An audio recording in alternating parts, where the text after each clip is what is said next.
fois par mois, pendant la pause déjeuner, nous offrons la possibilité à qui a envie de venir partager un moment autour de questions de pédagogie.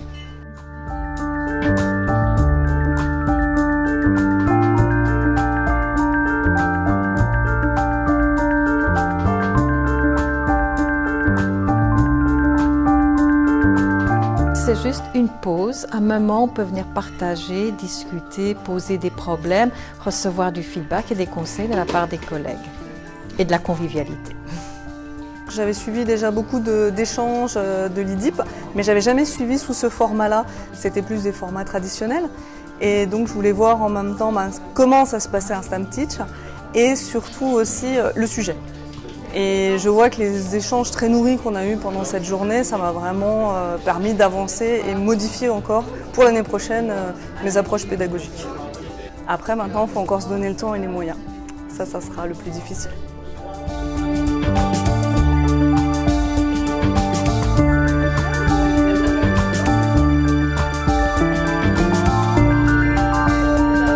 J'ai pris l'habitude de venir à l'IDIP aussi souvent que possible. Essentiellement par lassitude. On est beaucoup dans la course enseignement et recherche à faire des heures basiquement. On va rencontrer des collègues qui sont dans d'autres domaines, qui ont d'autres pratiques, donc on va picorer des choses à droite à gauche. C'était surtout une façon de se sortir la tête du guidon, bêtement.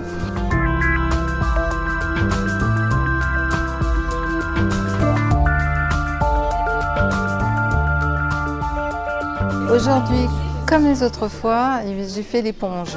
J'ai beaucoup écouté et puis qu'est-ce que j'ai appris? J'ai eu des confirmations par rapport à ce que je pratique moi-même éventuellement quand je vais devant les étudiants pour parler de leurs projets d'étudiants.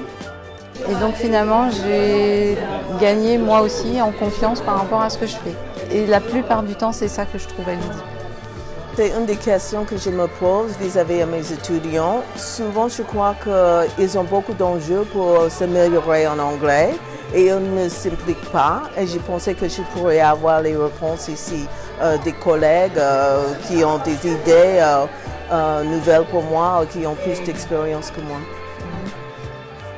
J'ai appris qu'il y a d'autres façons d'aborder la question que j'ai. Il y a certaines idées qui m'ont donné. Ce sont les deux choses que je vais essayer tout de suite. C'est ouvert à tout le monde. On a juste une petite réserve pour les étudiants parce que quand on est entre nous, on n'a pas nécessairement envie de partager certaines choses avec les étudiants. Ceux qui veulent venir, on leur demande de faire une lettre de motivation, de montrer aussi leur bonne volonté, leur bienveillance dans l'exercice.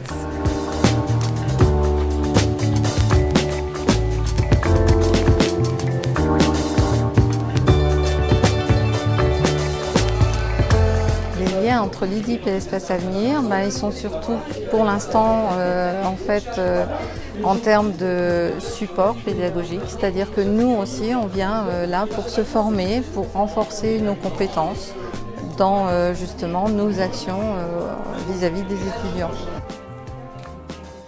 Chaque fois qu'il y a un STEM Teach, 15 jours avant, nous envoyons un email à l'ensemble de la communauté de l'Université de Strasbourg. Et puis, c'est les fameuses invitations. Donc, il suffit de cliquer sur l'inscription et de venir. Je dois dire que je suis venu à l'IDIP au début surtout pour râler. Et puis, au final, ça se passe très très bien. Nicole est quelqu'un de très agréable. Et elle sait adapter son discours en fonction des gens. Elle a très bien adapté son discours par rapport au mien, qui n'est pas toujours facile à entendre ou à suivre.